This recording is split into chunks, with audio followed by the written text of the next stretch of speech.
At my son's funeral, his wife's lover leaned over and whispered, "Don't worry, old man, I'll spend his millions better than he did."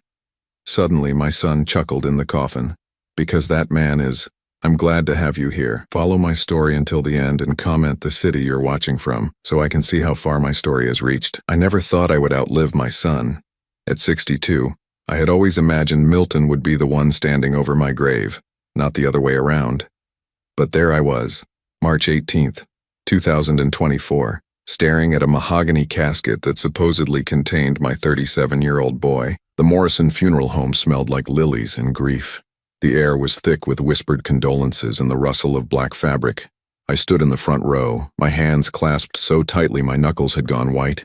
Milton's wife, Mallory, sat beside me, dabbing at her eyes with a tissue that seemed more for show than actual tears. 3 days earlier, I had received the call that shattered my world. Milton had suffered a massive heart attack at his office. By the time paramedics arrived, it was too late. 37 years old, healthy as a horse, dead from cardiac arrest. The doctor said it happened sometimes, especially with the stress of running a $12 million business empire. I should have been devastated, I should have been broken, but standing there, listening to the pastor drone on about eternal rest and heavenly peace, something felt wrong. Not just the obvious wrongness of burying your child, but something else. Something I couldn't quite put my finger on. The guest list was extensive. Milton had been well loved in the business community, respected by colleagues, cherished by friends. At least that's what I had always believed. But as I watched people file past the casket, offering their hollow words of comfort, I began to notice things. Mallory's grief seemed calculated.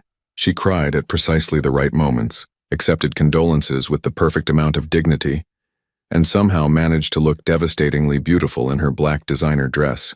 For a woman who had just lost her husband of 9 years, she seemed remarkably composed.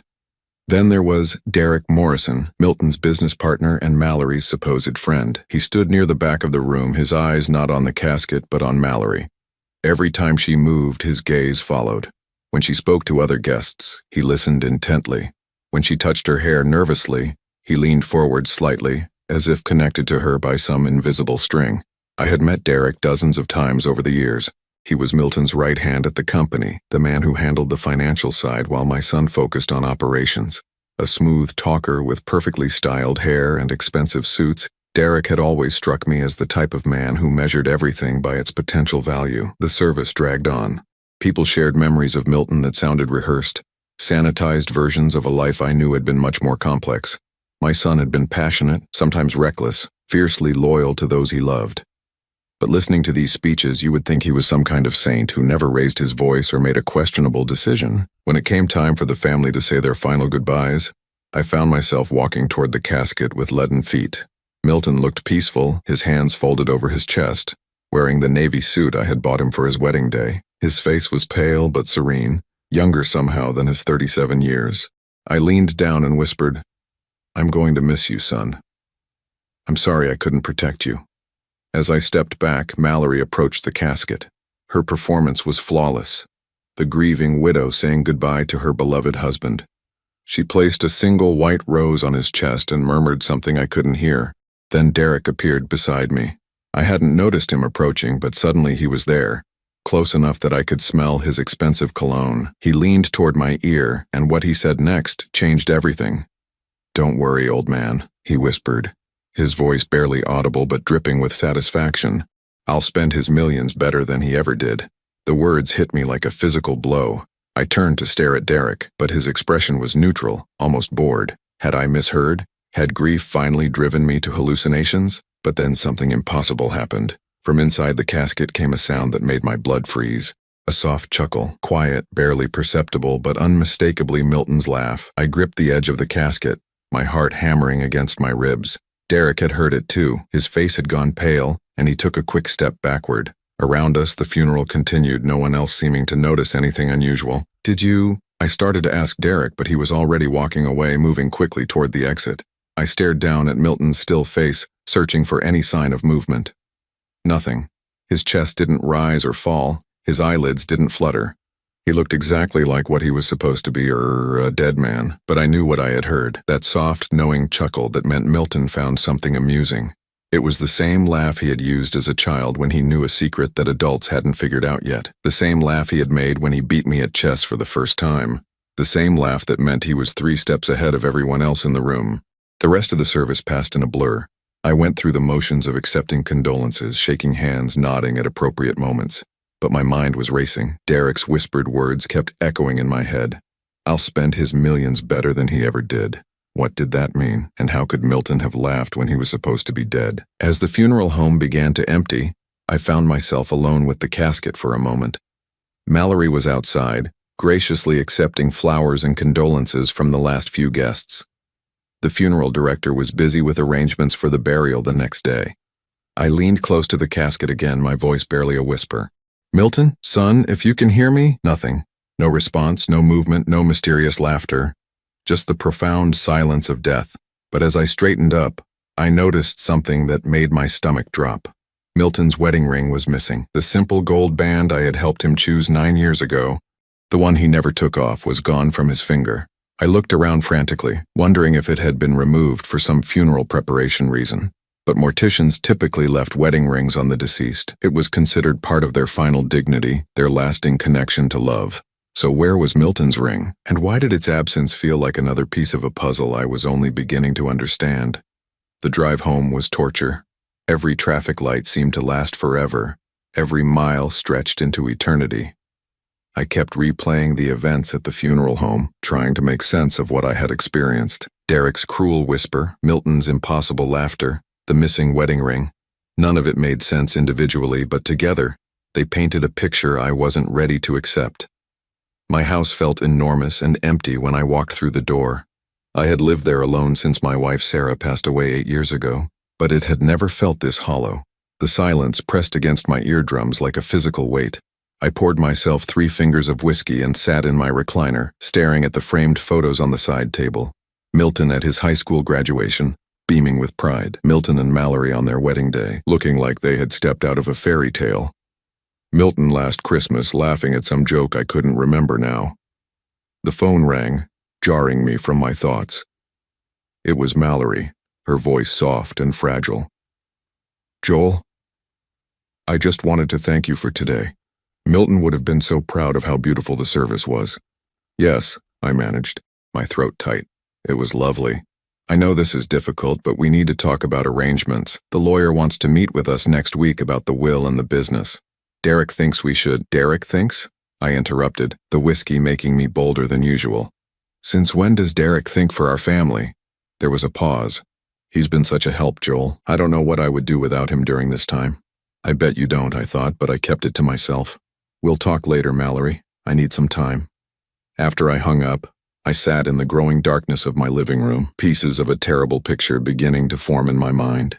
Derek's whispered threat, Mallory's convenient grief, Milton's missing wedding ring, and that impossible moment of laughter from a dead man. Something was very, very wrong, and I was going to find out what. The grandfather clock in the hallway chimed 11 times as I finally headed to bed, but sleep wouldn't come. Every time I closed my eyes, I heard that soft chuckle again, Milton's laugh full of secrets and hidden knowledge. "What did you know, son?" I thought, staring at the ceiling. "And how can I find out when you're supposed to be gone forever?" Outside my window, a car engine started and drove away into the night. But it wasn't until the next morning that I would realize someone had been watching my house, waiting to see what the old man might figure out next.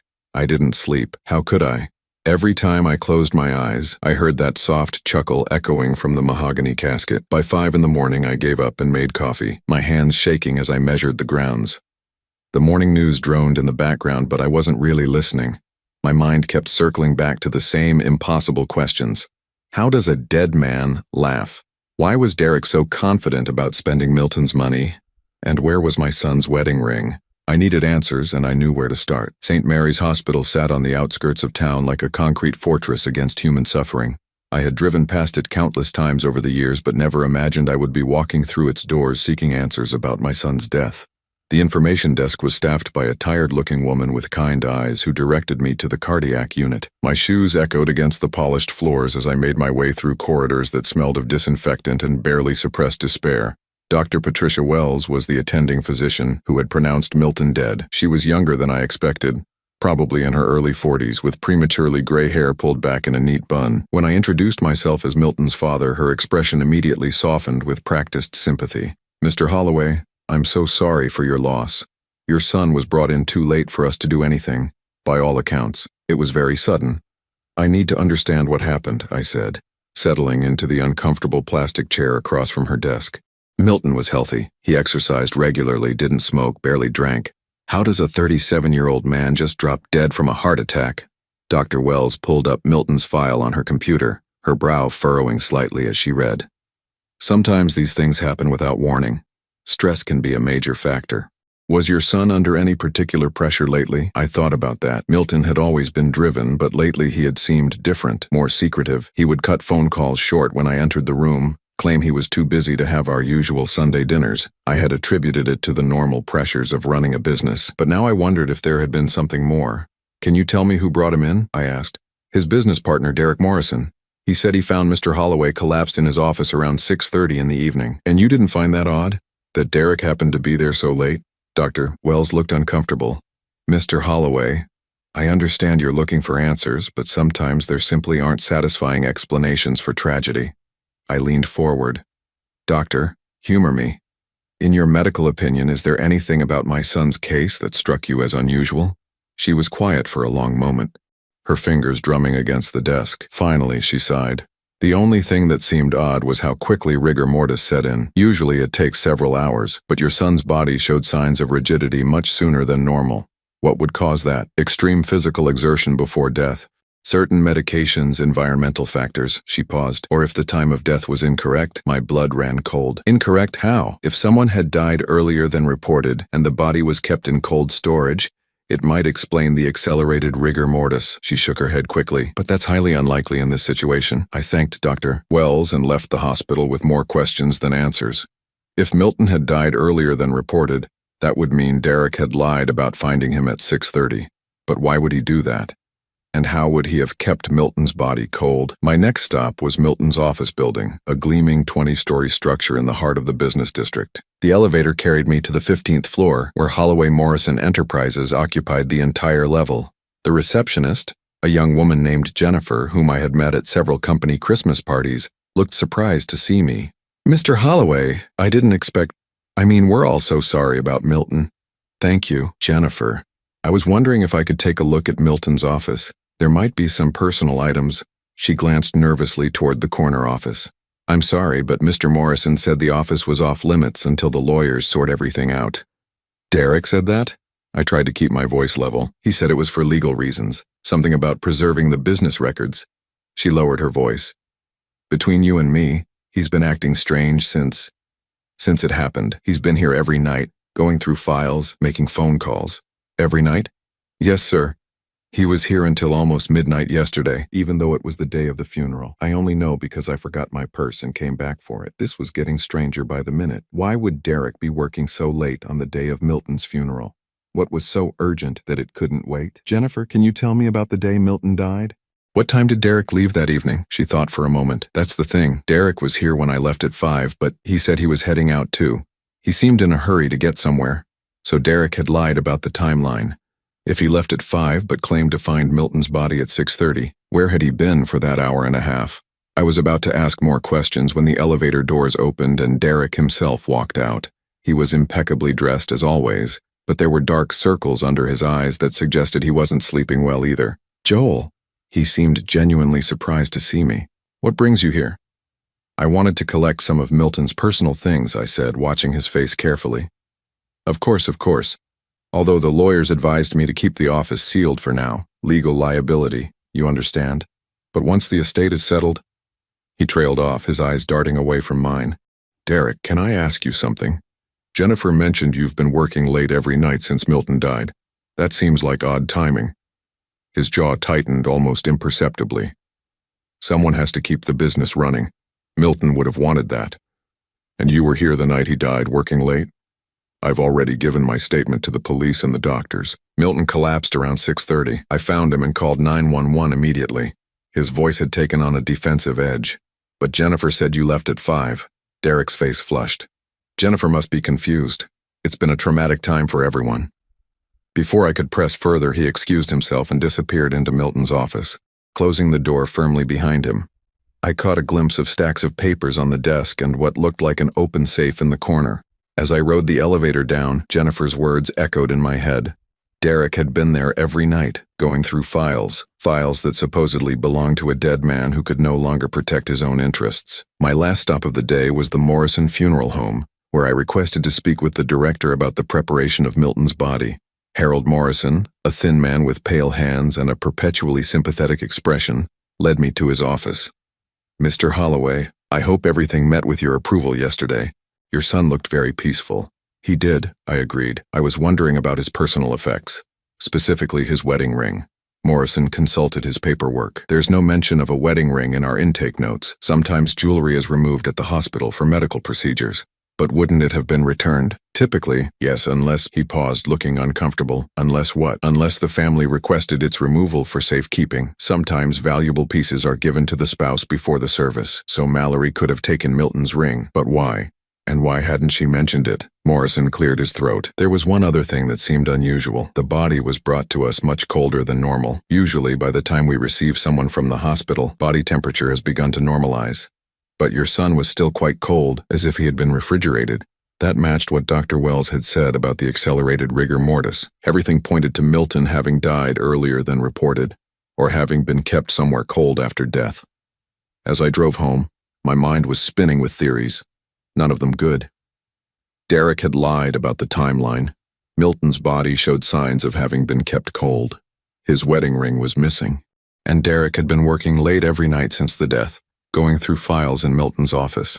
The pieces were starting to form a picture, but it was a picture I didn't want to see clearly, because if I was right, then Milton's death wasn't the sudden tragedy everyone believed it to be. My phone rang as I pulled into my driveway. It was Mallory, and her voice was strained. "Joel, we need to talk. Can you come over tonight? There's something important about Milton that I need to tell you."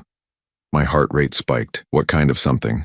"I can't say over the phone, but it's about why he's been acting strange lately. Please. Joel, I think you need to know the truth." After I hung up, I sat in my car for several minutes staring at my house. The truth. Finally, someone was ready to tell me the truth about what had happened to my son. But as I walked toward my front door, I couldn't shake the feeling that the truth might be worse than anything I'd imagined. Because if Milton really had been acting strange lately, if there really were secrets he had been keeping, then maybe his death wasn't the random tragedy it appeared to be. Maybe someone had wanted my son dead, and maybe that someone was now preparing to inherit everything he had worked for. The key turned in my lock with a soft click, and I stepped into my empty house wondering if I was strong enough to handle whatever Mallory was about to tell me. Outside, darkness was falling, and somewhere in the city, Derek Morrison was probably going through more of my dead son's files, looking for whatever he needed to secure his claim to $12 million. But there was something Derek didn't know yet, something I was just beginning to understand. Dead men don't laugh.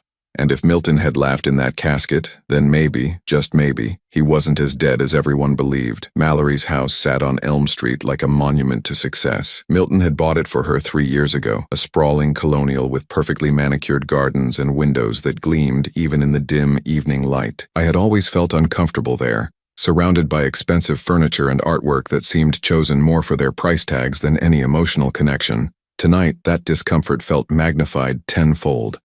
Mallory answered the door wearing a black silk robe, her hair pulled back in a way that managed to look both casual and elegant. Her eyes were red-rimmed, but I couldn't tell if it was from genuine grief or carefully applied makeup. "Joel, thank you for coming." She stepped aside to let me in. "I know this has been difficult for both of us." The living room was dimly lit, candles flickering on the mantelpiece beneath a large portrait of Milton and Mallory on their wedding day. He looked so young in that photo, so hopeful. The man smiling down at us had no idea what his life would become. "You said you had something important to tell me about Milton," I said, not bothering with pleasantries. Mallory poured herself a glass of wine with shaking hands. "Would you like something to drink?" "I'd like answers." She nodded and settled into the armchair across from me, her fingers wrapped around the wine glass like it was an anchor. Milton had been acting strange for the past few months. Secretive. He would disappear for hours without explanation, make phone calls he wouldn't let me overhear. Secretive how? He started sleeping in the guest room, said he didn't want to disturb me with his insomnia. He would leave early in the morning and come home late, claiming he was working on some special project. She took a sip of wine. "I thought he was having an affair." The words hit me like a slap. Milton would never. That's what I thought too, but then I found receipts for a storage unit across town. When he had rented under a false name, her voice dropped to barely above a whisper. I followed him there one day. My heart was pounding now. What did you find? Mallory set down her wine glass and walked to a small desk in the corner of the room. She pulled out a manila envelope and handed it to me with trembling fingers. These. Inside were photographs, dozens of them. Milton talking to men I didn't recognize. Milton entering what looked like a small apartment building. Milton sitting in his car outside our family lawyer's office. And most disturbing of all, Milton meeting with Dr. Harrison, his longtime friend who happened to work at St. Mary's Hospital. I don't understand, I said, though a terrible suspicion was beginning to form in my mind. There's more. Mallory's voice was barely audible now. I hired a private investigator to follow him. What I discovered, she stopped, pressing her hand to her mouth. What did you discover? Milton knew. Joel, he knew about Derek and me. The admission hung in the air between us like a toxic cloud. I stared at her, trying to process what she had just said. You and Derek?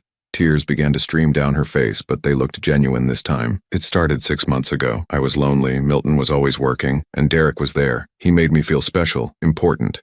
She wiped at her eyes. I never meant for it to happen. And Milton found out? The private investigator I hired to follow Milton? Milton had hired him first to follow me. She let out a bitter laugh. We were both spying on each other, both discovering terrible secrets. My mind was reeling.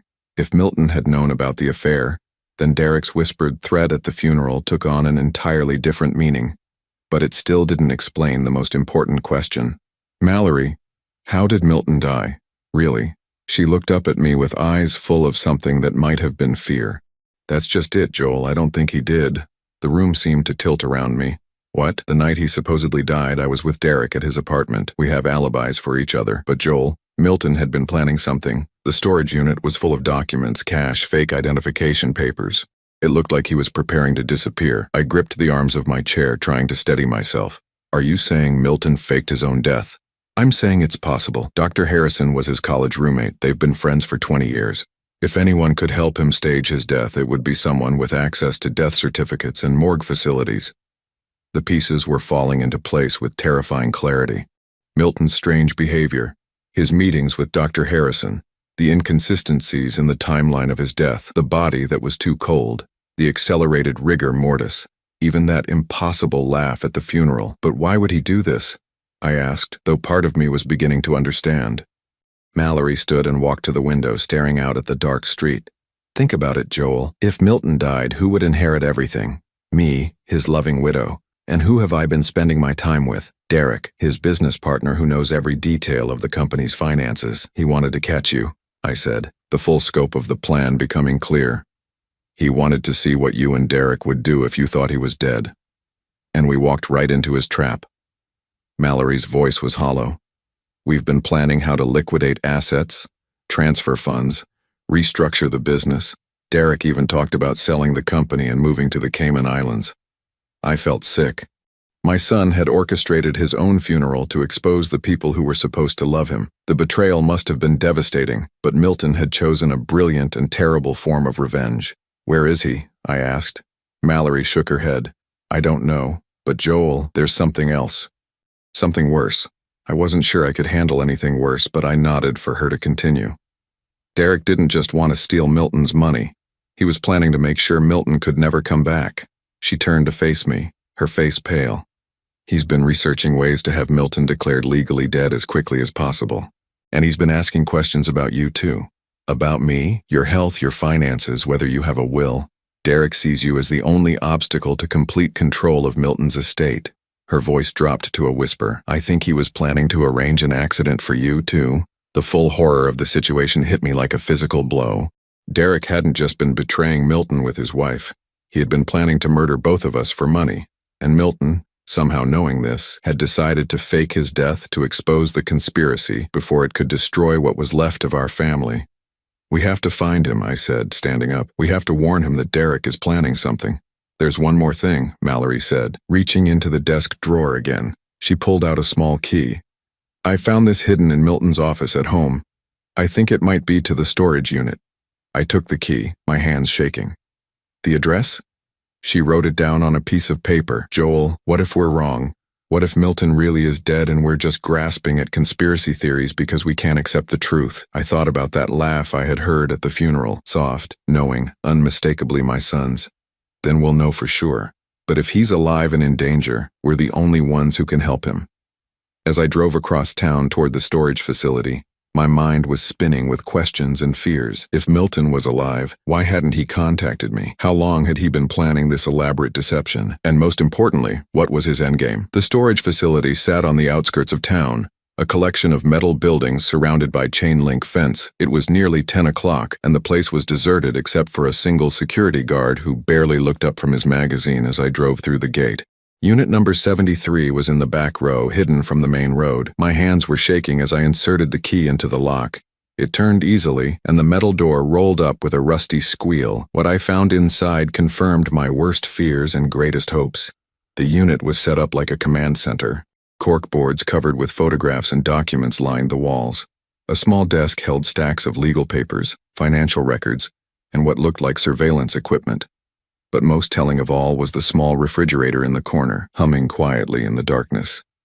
I opened it and found vials of some kind of medication, along with detailed instructions in Milton's handwriting. The label read, "Temporary paralysis agent, mimics cardiac arrest symptoms." My son had drugged himself to fake his own death. I was still staring at the vials when I heard footsteps behind me. I spun around expecting to see Milton emerging from the shadows. Instead, Derek stood in the doorway, his expensive suit rumpled, his usually perfect hair disheveled, and in his hand was a gun pointed directly at my chest. "Hello, Joel," he said, his voice cold and calculating. "I was wondering when you would find this place. Milton always said you were too smart for your own good." My mouth went dry. "Derek, what are you doing here?" He smiled, but it didn't reach his eyes. "The same thing you are, I imagine, looking for answers about our dear departed Milton." He stepped into the storage unit, forcing me backward. "The difference is I already found what I was looking for, and what was that? Proof that your son is a very clever, very dangerous man who needs to be stopped before he ruins everything." Derek's finger moved to the trigger. "The question is, Joel, are you going to help me find him, or are you going to be another problem I need to solve?" I looked into Derek's eyes and saw something that chilled me to the bone. This wasn't just about money anymore. This was about a man who had been backed into a corner and was willing to kill to protect his secrets. And somewhere out there, my son was alive but in terrible danger, unaware that his carefully laid plans had been discovered by the very man who wanted him dead. The gun in Derek's hand looked enormous in the dim light of the storage unit. I had never stared down the barrel of a weapon before, and the experience was surreal, like watching a movie where I was both the audience and the victim. "You don't want to do this," I said, surprised by how steady my voice sounded. Derek laughed, but it was nothing like Milton's warm chuckle. This was sharp, bitter. The sound of a man who had already crossed too many lines to worry about one more. "You're right, I don't want to, but your son has forced my hand. Milton is dead," I said, testing him. "Please, Joel, don't insult my intelligence." Derek gestured at the medical equipment surrounding us. "Your boy staged quite an elaborate performance. Temporary paralysis drugs, a friend in the hospital willing to falsify records, even a complicit funeral director. It's impressive, really." My heart sank. If Derek knew all this, then Milton was in more danger than I had imagined. "How long have you known?" I started suspecting something when the will reading was postponed. Milton's lawyer claimed there were irregularities in the documentation, but I knew better. Derek's smile was predatory. So I did what any good business partner would do. I investigated and found this place. Among other things, your son has been very busy these past few months. Did you know he moved $12 million out of his accounts 3 weeks before his supposed death? Very convenient timing. The number hit me like a physical blow. Milton's entire fortune gone. Where did he move it? That's what we're going to find out. Derek reached into his jacket pocket with his free hand and pulled out a cell phone. "You're going to call him. I don't know how to reach him." "Oh, but you do." Derek's voice was patient, like he was explaining something to a slow child. "Milton left you a way to contact him. He's too sentimental not to include Daddy in his grand plan." I thought about that and realized Derek was probably right. If Milton had faked his death, he wouldn't have left me completely in the dark. There had to be some way for us to communicate, some signal I was supposed to recognize. Then it hit me. The grandfather clock in my hallway had been chiming at odd times lately. I had assumed it needed repair, but what if Milton had tampered with it? What if those irregular chimes were actually a code? Derek must have seen something in my expression because his grip on the gun tightened. "There we go." You figured it out, haven't you? Before I could answer, Derek's phone buzzed. He glanced at it, and his face went pale. Well, speak of the devil. He held up the phone so I could see the screen. A text message from an unknown number. Storage unit compromised. Move to backup location. Package is secure. Milton? I asked. Derek nodded. Your son has been watching us. The question is, for how long? He looked around the storage unit suspiciously, as if cameras might be hidden in the shadows. That's when I noticed it, a small red light blinking in the corner near the ceiling. Milton had been recording everything.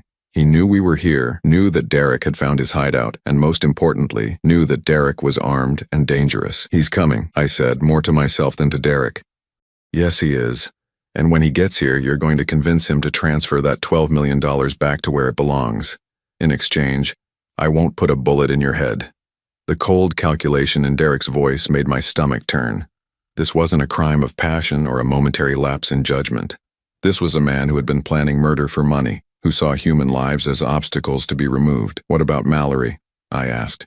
She knows the truth now. Derek's laugh was ugly. Mallory will do whatever I tell her to do. She's too compromised to run to the police and too scared to cross me. He paused. Besides, she doesn't know about the gun. A new horror crept into my mind. You're going to kill her too. Eventually. Can't have loose ends. Derek glanced at his watch. But first things first. Your son should be arriving any minute now. As if summoned by his words, we heard the sound of a car engine outside. Derek motioned for me to move toward the back of the storage unit, keeping the gun trained on my chest. My heart was pounding so hard I could hear it in my ears. Footsteps approached, slow and deliberate. Then a voice I had thought I would never hear again called out into the darkness. Dad, are you in there? Milton, alive, real, and walking into a trap. Tell him to come in, Derek whispered. Don't try to warn him, or you'll be dead before he takes another step. I opened my mouth, but the words wouldn't come. How could I lure my son into danger? How could I be the bait in his own destruction? Dad? Milton's voice was closer now, just outside the storage unit. I'm here, I finally called out, my voice cracking. I'm here, son.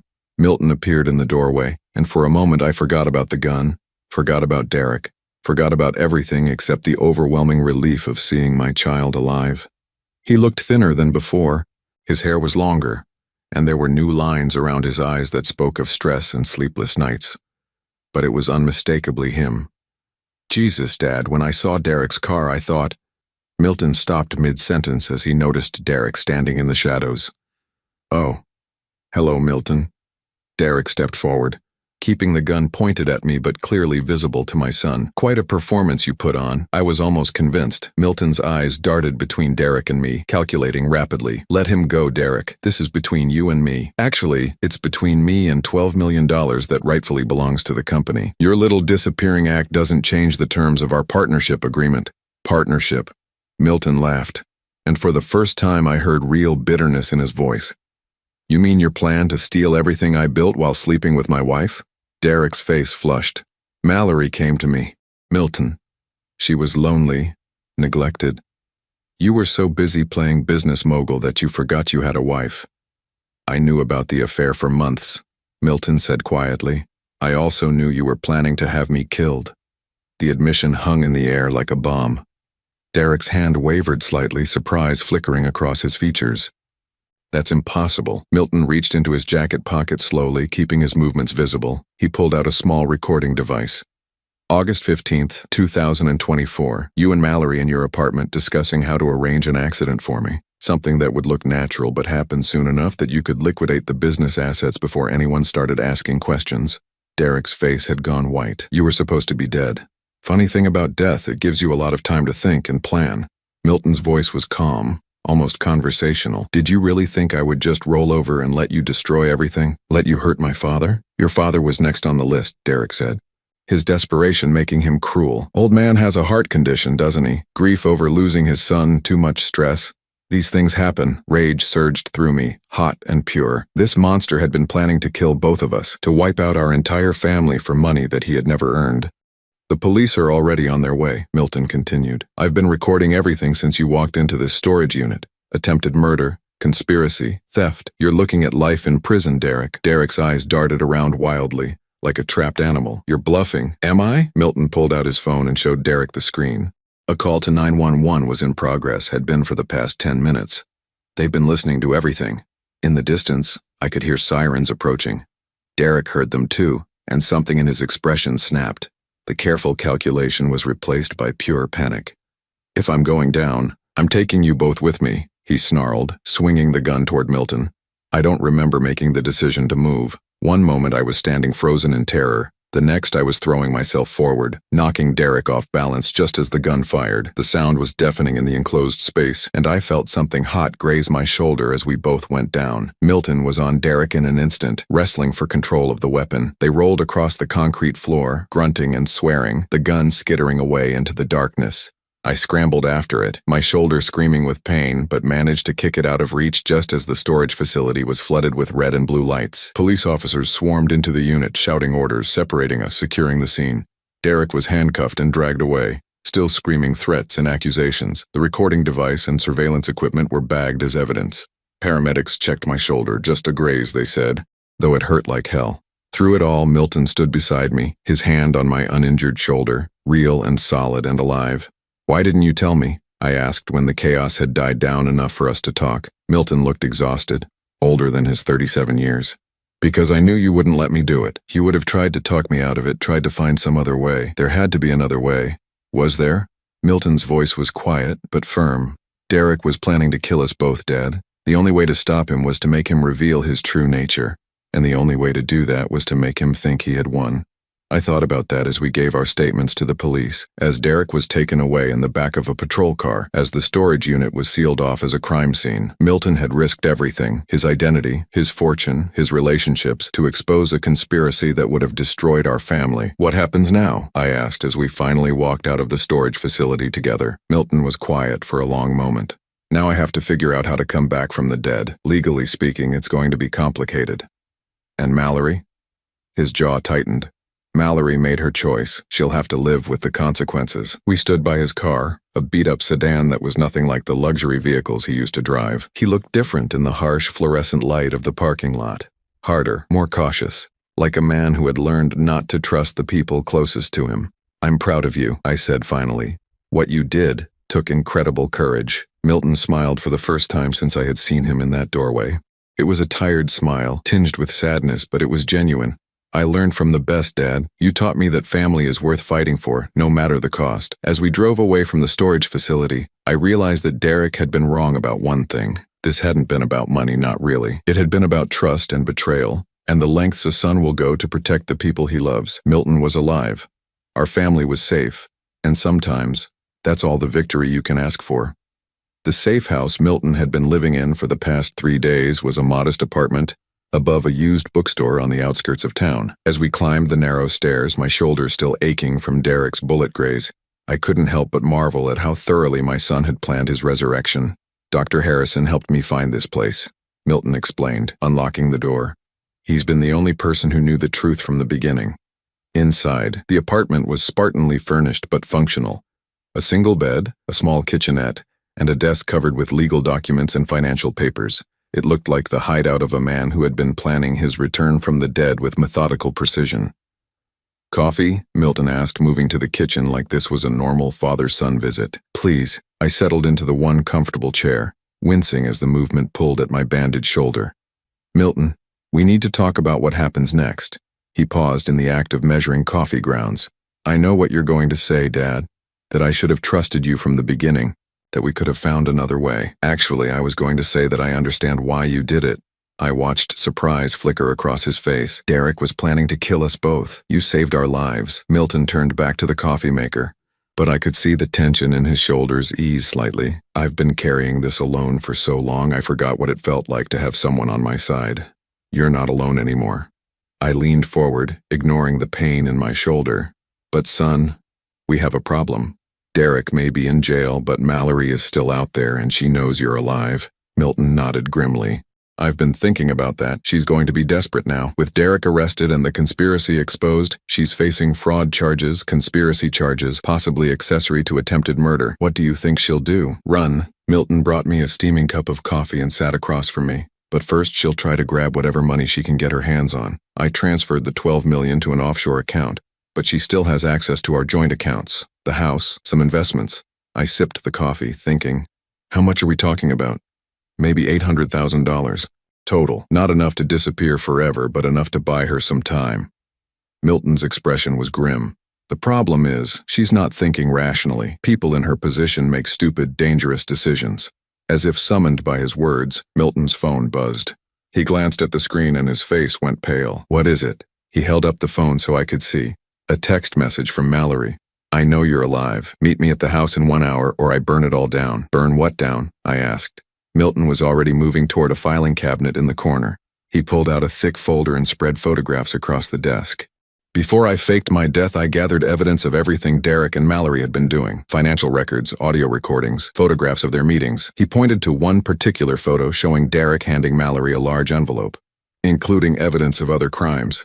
My stomach dropped. What other crimes? Derek has been embezzling from the company for over 2 years. Small amounts at first, but it escalated. I estimate he stole close to $3 million. Milton's voice was tight with controlled anger. Mallory knew about it. She helped him hide the money in accounts under her maiden name. And she's threatening to destroy the evidence? More than that. She's threatening to destroy everything. Financial records, business documents, anything that could implicate her or Derek. Milton ran his hands through his hair. If she destroys that evidence, Derek might be able to get the charges reduced. He could claim he was acting alone, that the murder plot was just him going rogue. I understood the implications immediately. Without the evidence of the larger conspiracy, Derek might serve only a few years for attempted assault. He could be free while Milton and I were still looking over our shoulders. We can't let that happen, I said. Milton looked at me with something that might have been pride. I was hoping you'd say that. But Dad, this is dangerous. If we confront her, she might do something desperate. She's already doing something desperate. I stood up, testing my shoulder. The pain was manageable. What's your plan? Milton spread out a hand-drawn map of the house on Elm Street.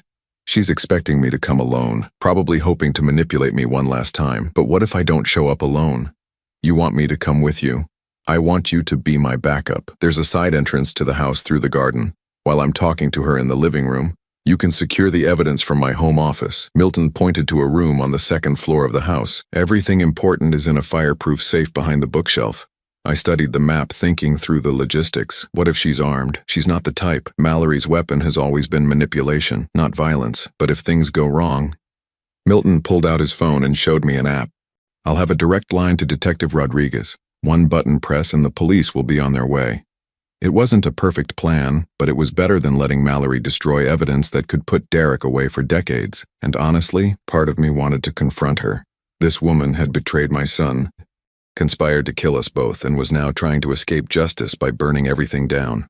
All right, I said, but we do this smart, no unnecessary risks. Milton smiled, and for the first time since his supposed death, it looked genuinely happy. Thanks, Dad, for everything. An hour later, we were parked down the street from the house on Elm Street. From the outside, it looked exactly the same as it had during happier times. The perfectly manicured lawn, the gleaming windows, the expensive cars in the driveway. But now I knew it was all built on lies and stolen money. Remember, Milton said, checking his watch. Give me 15 minutes to get her talking. She'll want to negotiate, try to work out some kind of deal. That should give you enough time to get to the office and back. I squeezed his arm. Be careful, son. Don't underestimate her just because she's desperate. You too, Dad. I watched Milton walk up the front steps and ring the doorbell. Even from a distance, I could see Mallory's silhouette in the window, could sense the tension in the air. Then the door opened and Milton disappeared inside. I counted to 60, then made my way around to the garden entrance. Milton had given me his spare key months ago, back when I used to help him with yard work on weekends. It seemed like a lifetime ago now. The side door opened quietly and I slipped into the kitchen. The house was eerily quiet except for the murmur of voices from the living room. I couldn't make out words, but I could hear the cadence of an argument building. Moving as quietly as possible, I climbed the back stairs to the second floor. Milton's home office was exactly as he had described it, a masculine space with dark wood furniture and walls lined with bookshelves. Behind the largest shelf, hidden from casual view, was a small safe built into the wall. Milton had given me the combination, Sarah's birthday, the date my wife had passed away. Even in the midst of planning his fake death, my son had been thinking about family, about the people who truly mattered. The safe opened with a soft click, revealing stacks of documents, USB drives, and what looked like audio recording equipment. I grabbed everything, stuffing it into a messenger bag I had brought for this purpose.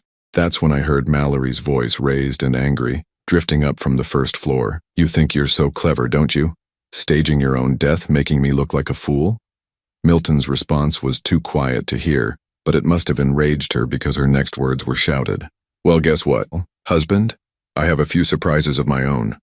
The sound of something heavy hitting the floor made my blood run cold. I abandoned stealth and rushed toward the stairs, the bag of evidence clutched against my chest. In the living room, I found Milton backed against the fireplace, his hands raised in a gesture of surrender. Mallory stood 10 feet away, and in her hands was not a gun, but something almost worse. A can of gasoline and a cigarette lighter. Hello, Joel, she said without turning around. I was wondering when you would show up. Milton always was a daddy's boy. The smell of gasoline was overwhelming. She had doused the entire living room, the expensive furniture, the Persian rugs, the family photographs that lined the mantelpiece. One spark and the whole place would go up in flames. Mallory, I said carefully, put down the lighter. We can work this out. She laughed, a sound like breaking glass. Work it out? Your son ruined my life. My husband is in jail because of his sick little game. Derek is in jail because he tried to kill us, Milton said, his voice steady despite the danger. Derek loved me. Mallory's composure cracked, revealing the hysteria underneath. He was going to take care of me, give me the life I deserved, and you destroyed it all with your paranoid fantasies. I saw Milton's hand inch toward his phone, but Mallory noticed too. Don't even think about it. I see that phone come out and I burn this place down with all of us inside. She flicked the lighter, and a small flame danced in her fingers. You want your precious evidence, your financial records and audio recordings? Watch them burn. That's when I realized she knew about the safe. Somehow she had discovered Milton's hiding place and was planning to destroy everything rather than let it be used against Derek. The bag, she said, noticing what I was carrying. Give it to me, now. I looked at Milton, saw the calculation in his eyes. We were trapped. If I gave her the evidence, Derek might escape justice. If I didn't, she might kill us all in a fire that would destroy the evidence anyway. But Milton had one advantage that Mallory didn't know about. His phone wasn't in his pocket. It was in his shoe, already connected to Detective Rodriguez, broadcasting everything live. He caught my eye and mouthed a single word: trust. Then he did something that took incredible courage. He stepped forward, moving closer to the gasoline-soaked furniture and the unstable woman holding a flame. You're right, Mallory. I did ruin your life, but not because I was paranoid, because I loved you, and I couldn't accept what you had become. His words seemed to surprise her. The lighter wavered in her hand. I kept hoping you would come back to me. Milton continued, his voice gentle now. Even after I found out about Derek, I thought maybe we could work through it, save our marriage, start over. Tears began to stream down Mallory's face, but she didn't lower the lighter. You never loved me. You loved your business more, your money more, your father more. No, Milton said softly. I loved you most of all. That's why this hurts so much. For a moment, I thought he might actually reach her, might convince her to put down the lighter and face justice with some dignity intact. Then we heard sirens in the distance, getting closer. Mallory's face twisted with rage and betrayal. You called them. I called them because I want you to live, Milton said. Because even after everything, I don't want you to die. She raised the lighter toward the gasoline-soaked curtains, and I knew we were out of time. Mallory, don't, I shouted, lunging forward with the bag of evidence. But it was too late. The flame touched the fabric and the room exploded into fire. The fire moved faster than I could have imagined. What started as a small flame on the curtains became a wall of heat and smoke in seconds. The gasoline-soaked furniture ignited like it had been waiting for this moment, filling the room with orange light and the acrid smell of burning fabric. Milton grabbed my arm and pulled me toward the kitchen. This way, Dad. Behind us, I could hear Mallory screaming, not in pain, but in rage and frustration. She had realized that her final act of destruction would accomplished nothing except putting all of us in danger. We stumbled through the smoke-filled hallway as sirens wailed outside. Milton led me through the back door just as the first fire trucks arrived, their red lights painting the neighborhood in harsh, urgent colors. The evidence, I gasped, clutching the messenger bag against my chest. Safe, Milton assured me, helping me to a spot on the lawn where we could breathe clean air. Everything we need is right there. Police officers were already surrounding the house, some helping firefighters connect hoses while others secured the perimeter. Detective Rodriguez appeared beside us, her expression grim but relieved. Are you both all right? She asked, checking us for injuries. We're fine, Milton said, but Mallory is still inside. As if summoned by his words, we heard shouting from the front of the house. Through the smoke and chaos, I could see firefighters carrying someone out, Mallory, unconscious but breathing, overcome by smoke inhalation. "She'll be fine," Detective Rodriguez said, following my gaze. "And she'll be in custody as soon as she's medically cleared." I watched as paramedics loaded Mallory into an ambulance. Even unconscious, even defeated, she looked beautiful. It was easy to understand how Milton had fallen in love with her, how Derek had been willing to risk everything for her attention, but beauty without character was just an empty shell, and Mallory had proven that she was hollow at her core. "What happens now?" I asked. Detective Rodriguez gestured toward the messenger bag I was still holding. "Now we use this evidence to make sure Derek Morrison spends the rest of his life in prison. Attempted murder, conspiracy, embezzlement, he's looking at 30 years minimum. And Mallory? Arson, conspiracy, accessory to embezzlement. She'll probably get 15 to 20. The detective's expression was professionally neutral, but I could see satisfaction in her eyes. Justice isn't always perfect, but sometimes it's thorough. Milton was staring at the burning house, watching flames consume what had once been his home. "I built that place for her," he said quietly. "Picked out every piece of furniture, every painting, every fixture. I thought if I gave her a perfect life, she would be happy."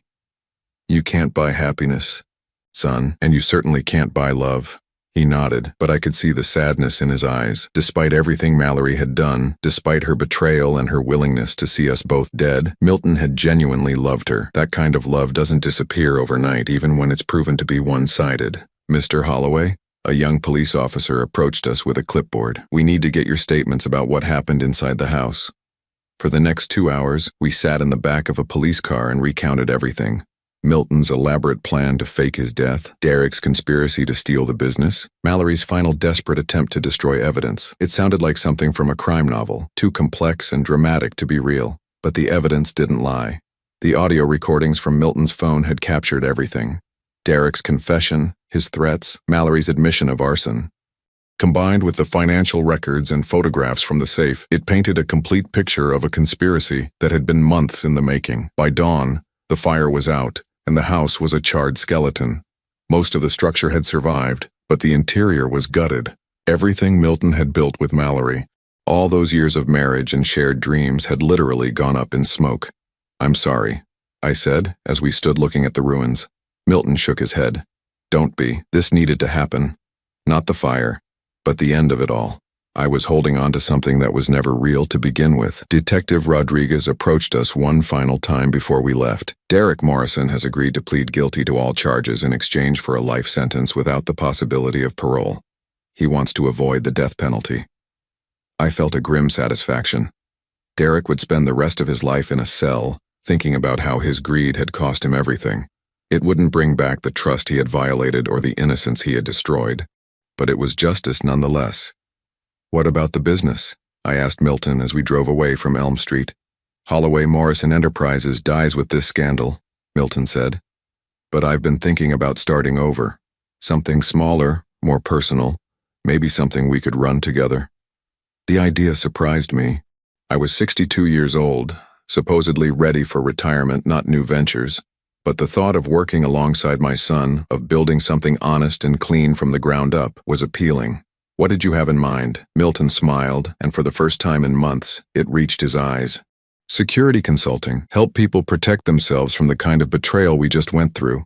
We've certainly learned enough about the subject. Over the next few weeks, as the legal proceedings moved forward and the media attention died down, Milton and I began planning our new life. He moved into the spare bedroom of my house while he sorted out his legal resurrection. Apparently, coming back from the dead requires an enormous amount of paperwork. The $12 million he had hidden offshore became the seed money for our new company. Holloway Security Consulting specialized in background checks, fraud prevention, and threat assessment. Our first clients were small business owners who had heard about our story and wanted protection from their own potential Derek Morrisons. We hired Dr. Harrison as our medical consultant. His expertise in recognizing the signs of poisoning and drug-induced illness proved valuable in several cases. Jennifer, Milton's former receptionist, came to work for us as office manager. She said she had always suspected something was wrong with Derek's timeline the day Milton died, and she was excited to be part of something that helped people instead of exploiting them. 3 months after the fire, I was in our new office reviewing a case file when Milton knocked on my door. "Dad, you have a visitor." I looked up to see a woman standing behind him, tall, dark-haired, with intelligent eyes and a warm smile. She looked like someone who had seen trouble but hadn't let it break her. "This is Sarah Chen," Milton said. "She's a forensic accountant who worked on the Derek Morrison case. She's also—" He paused, and I was surprised to see him blush slightly. "She's someone I've been spending time with." I stood to shake her hand, studying her face. She met my gaze directly, no deception or manipulation in her expression. After Mallory, I had wondered if Milton would ever trust another woman, but Sarah Chen looked like someone worth trusting. "It's nice to meet you, Mr. Holloway. Milton talks about you constantly. Please, call me Joel, and thank you for your work on the case. I know it couldn't have been easy sorting through Derek's web of lies. Actually, it was satisfying," she said with a slight smile. "I specialize in financial fraud cases, and Derek Morrison was one of the most thorough criminals I've ever investigated. It felt good to see justice served." We talked for a few minutes about the case, about our new business, about Milton's adjustment to being alive again. Sarah was clearly intelligent and principled, and the way she looked at Milton suggested genuine affection rather than gold-digging opportunism. After she left, Milton lingered in my office. "She seems wonderful," I said. "She is. Dad, I know it's soon after everything that happened, but Sarah makes me feel like I can trust again, like I can build something real with someone." I thought about that. 6 months ago, Milton had been married to a woman who was planning to kill him. Now he was slowly learning to open his heart to someone new. It took courage to love again after betrayal, especially betrayal that deep. "Trust your instincts, son. You've earned the right to be happy." That evening, I sat on my back porch with a glass of wine, watching the sunset paint the sky in shades of gold and orange. My shoulder had healed completely, leaving only a thin scar as a reminder of that night in the storage unit. The physical healing had been easier than the emotional healing, but both had progressed in their own time. My phone buzzed with a text message from Detective Rodriguez. "Derek Morrison died in prison today. Heart attack. Thought you should know." I stared at the message for a long time. Derek had been 41 years old, healthy except for his greed and cruelty. A heart attack seemed almost poetic. The man who had been planning to fake Milton's cardiac arrest had died of the real thing. I didn't feel satisfaction at the news. Just a quiet sense of closure. Derek Morrison would never hurt anyone again. The debt had been paid, the scales balanced. Milton found me on the porch an hour later, holding his own glass of wine. "Detective Rodriguez called me too," he said, settling into the chair beside me. "How do you feel about it?" I considered the question, relieved, I think, and grateful. Grateful? That we survived, that we found each other again, that we learned who our real family is. I raised my glass toward the darkening sky. "To second chances, son." Milton clinked his glass against mine. "To second chances, Dad, and to the people who deserve them." We sat in comfortable silence as night fell around us. Somewhere in the distance I could hear the sound of traffic, of life continuing its normal rhythms. But here on my porch, with my son alive and safe beside me, the world felt peaceful for the first time in months. The grandfather clock in my hallway chimed 9 times, its rhythm steady and true. Milton had fixed the mechanism when he moved back in, returning it to its proper function. No more codes, no more secrets, just time moving forward as it should. I thought about Mallory sometimes, serving her sentence in a women's prison 3 hours north of here. The newspapers said she had become a model prisoner, working in the library, taking correspondence courses. Maybe she was finally learning who she was when she wasn't performing for someone else's benefit. I hoped so. Not because I forgave her. Forgiveness was Milton's choice to make, not mine. But because hatred was a poison that hurt the person carrying it more than its target, I had learned to let go of my anger, not for her sake, but for my own peace of mind. As for Derek, he had made his choices and paid the price. His story was over, but ours was just beginning. "Dad?" Milton's voice pulled me from my thoughts. "Yes, son?" "Thank you for believing in me, for trusting my plan, for risking your life to help me. I know it wasn't easy." I reached over and squeezed his shoulder, feeling the solid reality of him under my palm. "That's what family does, Milton. We protect each other, no matter the cost." He smiled, and in the porch light he looked young again, not the haunted man who had faked his own death, but the boy who used to help me with yard work on Sunday afternoons, who brought me coffee when I worked late, who called me every week just to check in. That boy had grown into a man who was capable of incredible courage and careful planning, a man who could love deeply and forgive grudgingly. A man who understood that sometimes the only way to save your family is to risk everything to protect it. The stars were coming out now, tiny points of light in the vast darkness. But darkness wasn't scary when you weren't facing it alone. And for the first time since that terrible day at the funeral home, I felt truly hopeful about the future. Milton was alive. Our family was safe. And sometimes, that's all the victory you can ask for.